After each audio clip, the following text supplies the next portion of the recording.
Welcome to the AI for Career Success podcast by Curt Robbins, where we help you get smarter than your competition. This is episode 142. I'm Daphne, and today I'll be breaking down some of the complex regulatory details for you. And I'm Fred. I'll be looking at the bigger picture, the geopolitical side of what this all means for your career. Today, we're zoning in on the huge policy shifts that are defining the global AI race. And we're basing our entire conversation on a brand new article from our producer, Curt Robbins. It's called The Global AI Race, America versus China, and it just dropped on LinkedIn on December 14th. Right, and this isn't just, some academic debate. The decisions being made right now are going to shape the entire economy. For sure. It's about the pace of innovation and really the job prospects for every single professional listening to us. Okay, let's get into it.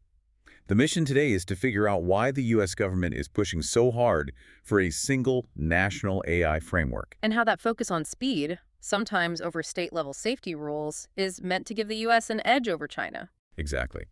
And ultimately, what does this policy showdown mean for your job security? Well, it all starts with centralization. President Trump signed an executive order, an EO, and its whole purpose was to create a regulatory framework for AI, but at the federal level. So trying to stop the state-by-state approach. Precisely.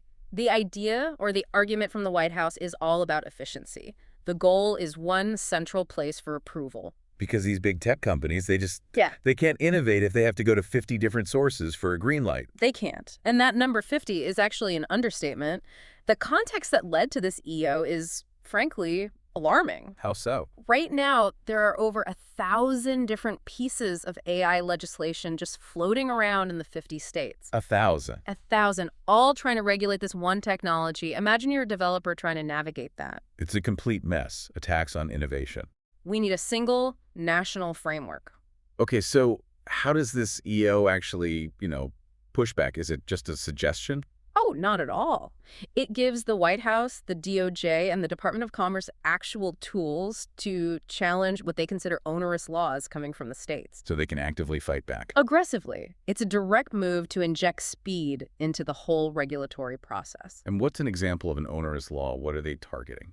A good example is what's happening in Colorado. They're apparently trying to mandate that every AI developer has to encode DAI into their application. Encode DAI? What does that even mean? It's jargon for a digital watermark, basically. A way to trace AI-generated content back to its source for accountability. So the state wants transparency, which, sounds reasonable for consumers. It does, but the administration sees it as a massive hurdle. And you have similar things being pushed in California and New York. And the calculation is, if every state demands its own unique code change, we lose the race with China.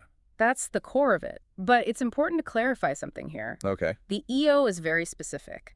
It avoids going after state laws that protect children, or public safety, or federal issues like copyright. So it's not a total free-for-all. It's a surgical approach. It's very narrowly tailored. It's only about removing the friction that slows down development, not eroding, established protections. Let's take a brief break for a special message from our producer, Curt Robbins. Hi, this is Curt Robbins. First, thanks for listening. I truly appreciate your support. I want to let you know that I'm currently accepting new clients. My rates are affordable, and I have more than 25 years of experience working for enterprise companies like Microsoft, Northrop Grumman, Oracle, PNC Bank, FedEx, USAA, and Wells Fargo, among many others. If you want to improve your IT documentation and communications, hire me. I deliver fast, know how to use AI to improve efficiency and accuracy, and love going the extra mile to satisfy my clients. Thank you for subscribing and listening. Back to you, Daphne and Fred. Welcome back to the AI for Career Success podcast. Okay, so this EO is really just the start of a bigger conversation. That's right. It's seen as kicking off a debate in Congress. The ultimate goal isn't just an EO, it's a single national piece of legislation. And this is where it gets really ideological, isn't it? Because the White House is also pushing back against what it calls doomer thinking. Exactly. That term, doomer thinking, is aimed at the whole Terminator scenario, the idea that AI is this existential runaway risk. Or that it's going to cause immediate massive unemployment. Right, and they are actively fighting that narrative. They even point to things like California's SB 53, saying it just destroyed open source around the country with unnecessary costs. So they're saying the threat of over-regulating right now is actually bigger than the threat of some future superintelligence. That's the policy choice they've made. The White House sees AI as a powerful tool for the American worker, and they stress that the benefits are broad-based. Not just for Silicon Valley billionaires. Correct. And there's actually evidence to back that up, outside of just the tech sector. This is the key part for our listeners. Where are those jobs, those real-world gains? It's all in the infrastructure. The source material points to reporting from the Wall Street Journal.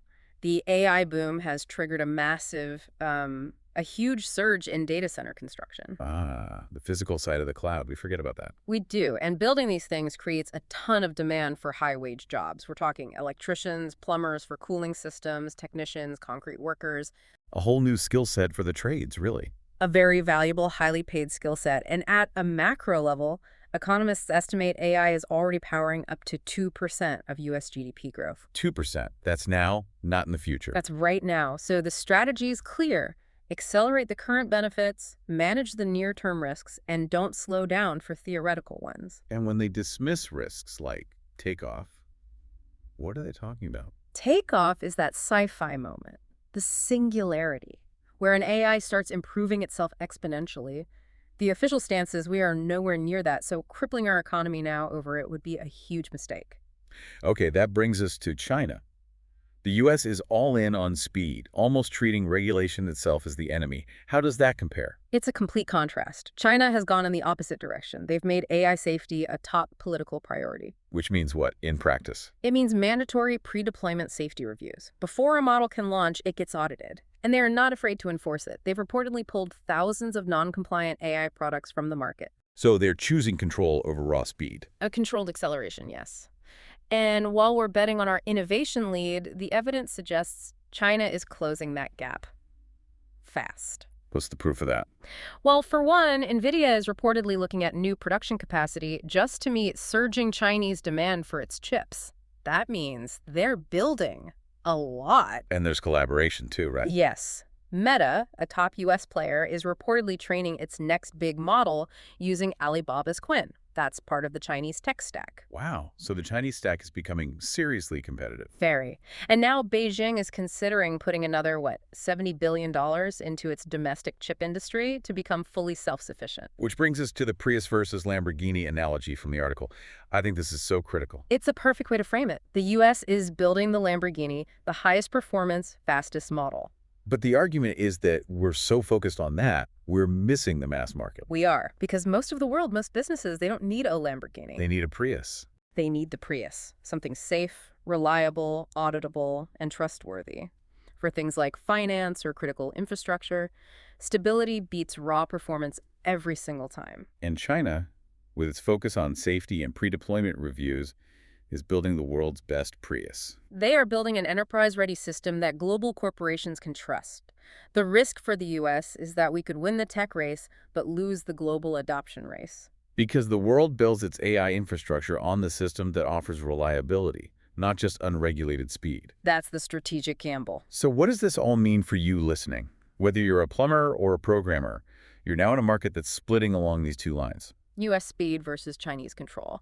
And as a professional, you have to think about which platforms you invest your time in learning.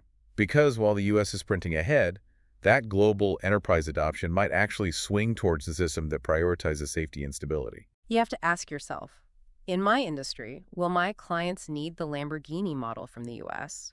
Or will the safe, reliable Prius, maybe built on Chinese standards, become the new global default for my work? That choice about which system you master could really define your career for the next decade. Understanding these policy decisions today is how you forecast the job market of tomorrow. Thank you for listening to the AI for Career Success podcast from Curt Robbins, where we help you get smarter than your competition. Remember to like, subscribe, comment, and share. We'll see you next time.